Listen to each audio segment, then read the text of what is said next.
Hi hello வணக்கம் friends. இந்த வீடியோவில் நம்ம எதை பற்றி பார்க்க போகிறோம் அப்படின்னா கன்ஸ்ட்ரக்ஷனுக்கு யூஸ் ஆகக்கூடிய எஸ்டிமேஷன் பற்றி தான் பார்க்க போகிறோம். எஸ்டிமேஷனில் ரெண்டு டைப் இருக்குது. ஒன்று detailed estimation and abstract estimation. இந்த வீடியோவில் நம்ம எதை பற்றி பார்க்க போகிறோம் அப்படின்னா டீட்டெயில்டு எஸ்டிமேஷன் பற்றி தான் பார்க்க போகிறோம். வீடியோக்குள்ளே போகிறதுக்கு முன்னாடி இது வரைக்கும் பாரிஸ் கன்ஸ்ட்ரக்ஷன் அண்ட் ஆர்கிடெக்ட்ஸ் அப்படிங்கிற நம்ம யூடியூப் சேனல் யாரும் சப்ஸ்கிரைப் பண்ணாமல் இருந்தீங்கன்னா மறக்காமல் சப்ஸ்கிரைப் பண்ணி வச்சுக்கோங்க. அது மட்டும் இல்லாமல் அதுக்கு பக்கத்தில் உள்ள பெல் ஐக்கானையும் மறக்காமல் கிளிக் பண்ணி வச்சுக்கோங்க. ரைட் சைடில் தெரியக்கூடிய பிளானுக்கு தான் நம்ம எஸ்டிமேஷன் போட போகிறோம், டீட்டெயில் எஸ்டிமேஷன் போட போகிறோம். இந்த டீட்டெயில் எஸ்டிமேஷனில் என்னென்ன இருக்குன்னா எவ்வளோ மெட்டீரியல் தேவைப்படுது, எவ்வளோ குவான்டிட்டி தேவைப்படுது அப்படிங்கிறத எல்லா டீட்டெயிலுமே இந்த டீட்டெயில் எஸ்டிமேட்டில் இருக்கும். டீட்டெயில் எஸ்டிமேஷன் ப்ரிப்பேர் பண்ணால் மட்டும்தான் அப்ஸ்ட்ராக்ட் எஸ்டிமேஷனாக இருந்தாலும் சரி, லம்சம் எஸ்டிமேஷனாக இருந்தாலும் சரி, எல்லா எஸ்டிமேஷனுமே ப்ரிப்பேர் பண்ண முடியும். எல்லாமே மீட்டர் லெவலில் தான் பார்ப்போம். ஏன்னா ஃபீட் லெவலுங்கிறப்ப ஃபீட் அண்ட் இன்ச்சஸ்ன்னு சேஞ்சஸ் ஆகி வரனால நமக்கு கன்ஃபியூஷன் பண்ணி விட்டுரும். அதே மாதிரி மிஸ்டேக்ஸ் நிறையா வந்துடும். ஸோ எல்லாத்துமே மீட்டரில் கன்வெர்ட் பண்ணி வச்சு மீட்டர் லெவலில் தான் நம்ம பார்க்கணும். அப்போ தான் எஸ்டிமேஷன் கரெக்டாக அக்யூரேட் வேல்யூ கிடைக்கும் நமக்கு. எஸ்டிமேஷன் ப்ரிப்பேர் பண்ணுறப்ப எப்படி பில்டிங் கன்ஸ்ட்ரக்ஷன் பண்ணுவோமோ அதே ஸ்டெப்லேயே எஸ்டிமேஷன் ப்ரிப்பேர் பண்ணணும். அப்படி பண்ணால் மட்டும்தான் எந்த ஒரு பாயிண்ட்டுமே மிஸ்ஸிங் ஆகாமல் கரெக்டாக எஸ்டிமேஷன் ப்ரிப்பேர் பண்ண முடியும். அது மட்டும் இல்லாமல் அந்த யூனிட் கோட கரெக்டான இடத்துல யூஸ் பண்ணிக்கணும். அதாவது மீட்டர் கியூப் வர இடத்துல மீட்டர் கியூப் தான் யூஸ் பண்ணணும், மீட்டர் ஸ்கொயர் இடத்துல மீட்டர் ஸ்கொயர் தான் யூஸ் பண்ணணும். அதே மாதிரி பார்த்து எந்தெந்த இடத்துல எந்தெந்த யூனிட் யூஸ் பண்ணணுமோ அந்த யூனிட்டை யூஸ் பண்ணிக்கணும். பில்டிங் கன்ஸ்ட்ரக்ஷனில் ஃபஸ்ட்டு ஒர்க் என்னென்னா எர்த் ஒர்க் தான் ஃபஸ்ட்டு ஒர்க்காக இருக்கும். ஸோ ஃபஸ்ட்டு எர்த் ஒர்க்குக்கு எஸ்டிமேஷன் ப்ரிப்பேர் பண்ணணும். எர்த் ஒர்க் எந்தெந்த இடத்துலலாம் பண்ணுவோன்னா டைபீம் வர்றதுக்கும் பாட்டத்துலையும் பில்லர் வர இடத்துலையும் தான் எர்த் ஒர்க் பண்ணுவோம். ஃபஸ்ட்டு வால் ஆல் அரவுண்டு அப்படின்னு போட்டிருக்கோம். 1 அப்படிங்கிறது குவான்டிட்டி, 42.89 அப்படிங்கிறது அந்த வால் ரவுண்டோட டோட்டல் லென்த்து. அதுக்கப்புறம் 0.45 அப்படிங்கிறது அகலம், 0.23 அப்படிங்கிறது உயரம். இது எல்லாத்துலேயும் மல்டிப்ளை பண்ணோன்னா 4.44 அப்படின்னு வரும். அதுக்கப்புறம் காலம், எத்தனை நம்பர் ஆஃப் காலம்னா 10 நம்பர் ஆஃப் காலம். அதோட அகலம் 1.22, நீளம் 1.22, உயரம் 1.83. எல்லாத்தையும் மல்டிப்ளை பண்ணோன்னா 27.24 அப்படின்னு வருது. இதுதான் காலத்துக்குள்ளே எர்த் ஒர்க். இது ரெண்டையும் ஆட் பண்ணோம் அப்படின்னா 31.68. இதை ரவுண்ட் ஆஃப் பண்ணி 32 m³ அப்படின்னு வந்துடுது. ஏன் m³ போடுறோம் அப்படின்னா லென்த்து, பிரெத்து, டெப்த்து மூணுமே இருக்கனால m³ அப்படின்னு போட்டுடுறோம். இதுதான் எர்த் ஒர்க்குள்ள டோட்டல் குவான்டிட்டி ஆயிடுது. நெக்ஸ்ட் எதுக்கு எஸ்டிமேட் பார்க்க போகிறோம்னா supplying and filling in foundation basement with clear river sand and gravel. அதாவது பேஸ்மெண்ட்குள்ளேயும் ஃபவுண்டேஷனுக்குள்ளேயும் எவ்வளோ கிராவல் அண்ட் சாண்ட் ஃபில் பண்ணணும் அப்படின்னு சொல்லி தான் பார்க்க போகிறோம். வால் ஆல் ரவுண்டு அப்படிங்கிறது எர்த் ஒர்க் பண்ணக்கூடிய அதே சைஸ் தான் வரும். ஆனால் டெப்த்து மட்டும் இதில் கம்மியாக இருக்கும். 0.15 மீட்டர் தான் டெப்த்து. அது எல்லாத்தையுமே அதே மாதிரி மல்டிப்ளை பண்ணோம்னா 2.90. அதுக்கப்புறம் காலமும் அதே குவான்டிட்டி தான் வரும். அதுக்கும் டெப்த்து மட்டும் சேஞ்சஸ் ஆகும். 0.15 அதை மல்டிப்ளை பண்ணோம் அப்படிங்கிறப்ப 2.23. பேஸ்மெண்ட்னா என்னென்னா டோட்டலாக எவ்வளோ ஏரியா நம்ம பில்டிங் பிளான் பண்ணியிருக்கோமோ அந்த ஏரியாங்கிறது தான் 51.18. ஹைட் எவ்வளோ அப்படிங்கிறப்ப 0.61, அதாவது 2 feet. இது எல்லாத்தையும் ஜாயின் பண்ணி டோட்டலாக ஆட் பண்ணோன்னா 36.35 வருது. அதுக்கப்புறம் ரிடக்ஷன் ஒரு பாயிண்ட் போட்டிருப்போம். அது என்ன ரிடக்ஷன்னா நம்ம மெயின் வால் பிரிக் ஒர்க் வச்சு கன்ஸ்ட்ரக்ஷன் பண்ணியிருப்போம்.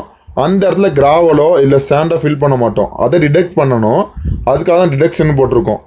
ஸோ அந்த மெயின் வால் எவ்வளோ வருது, அந்த ஹைட் எவ்வளோ வரும்னா 0.61. அது எல்லாத்தையும் ஜாயின் பண்ணி மல்டிப்ளை பண்ணோன்னா 6.02. அந்த ஃபஸ்ட்டு வந்த டோட்டல் குவான்டிட்டிலேருந்து இந்த 6.02 மைனஸ் பண்ணிட்டோம்னா 30.33. அதை ரவுண்ட் ஆஃப் பண்ணி 30 m³ அப்படின்னு சொல்லி போட்டிருக்கோம். இதுதான் வந்து கிராவல் ஃபில் பண்ணக்கூடிய எவ்வளோ குவான்டிட்டி அப்படிங்கிற எஸ்டிமேஷன். அதுக்கப்புறம் சிசி 1:5:10, அதாவது பிளைன் சிமெண்ட் காங்கிரீட், அது எவ்வளோ அப்படின்னு சொல்லி பார்க்க போகிறோம்.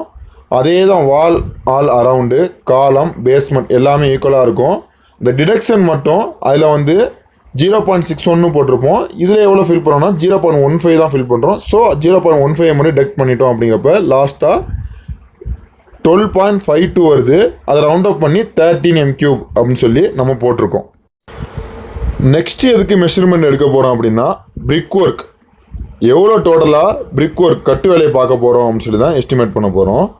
ஃபஸ்ட்டு பேஸ்மெண்ட் தனியாக, மெயின் வால் தனியாக, பேரப்பாட் வால் தனியாக இதுக்கு நம்ம மெஷர்மெண்ட் எடுத்துக்கணும். ஏன்னா பேஸ்மெண்ட்டில் ஒன் சைடு மட்டும்தான் பிளாஸ்டரிங் பண்ணுவோம்.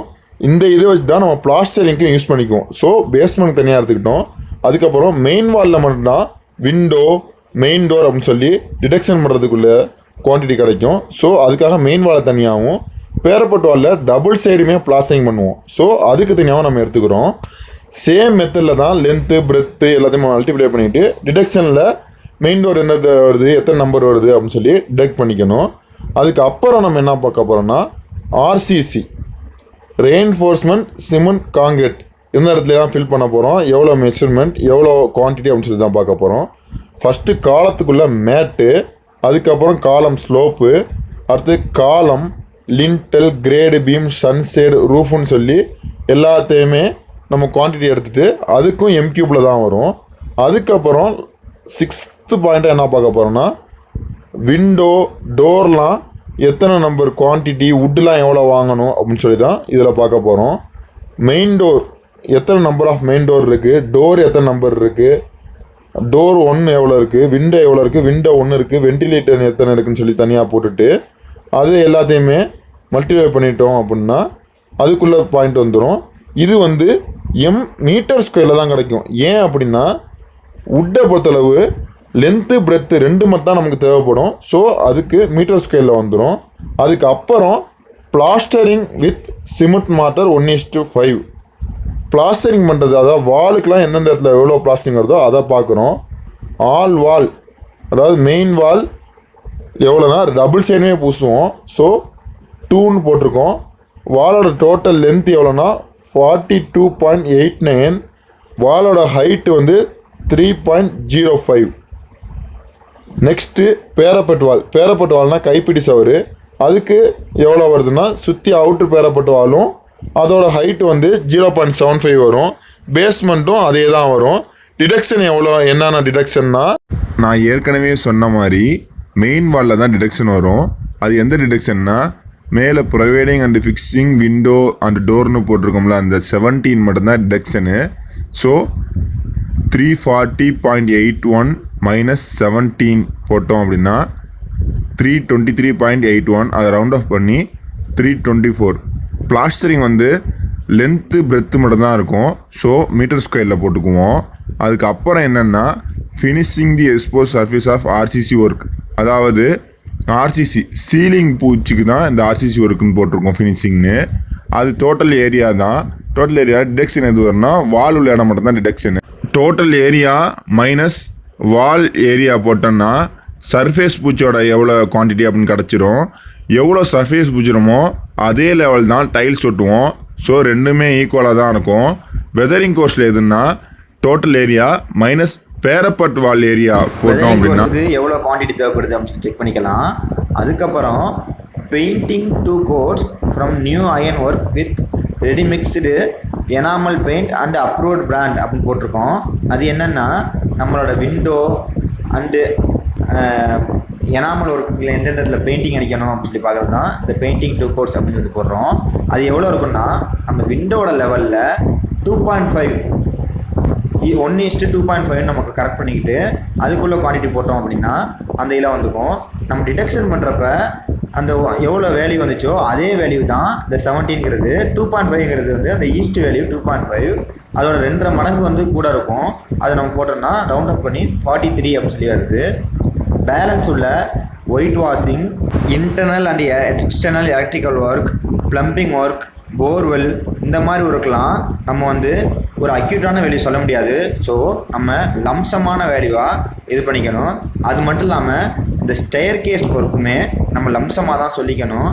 இப்போ நம்ம சொன்ன இந்த 15 பாயிண்ட்ஸ்னால் பேசிக்காக எல்லா எஸ்டிமேஷன்லையுமே பங்கு பெறக்கூடிய 15 பாயிண்ட்ஸ். பேலன்ஸ் எந்த ஒர்க்காக இருந்தாலுமே நம்ம ஆட் பண்ணிக்கலாம், அதையுமே கால்குலேட் பண்ணிக்கலாம். இதுதான் டீட்டெயில் எஸ்டிமேஷன் போடுற மெத்தட். இந்த வீடியோ உங்களுக்கு பிடிச்சிருச்சுன்னா மறக்காமல் லைக் பண்ணுங்கள். அது மட்டும் இல்லாமல் நம்ம யூடியூப் சேனலை சப்ஸ்கிரைப் பண்ணிக்கோங்க.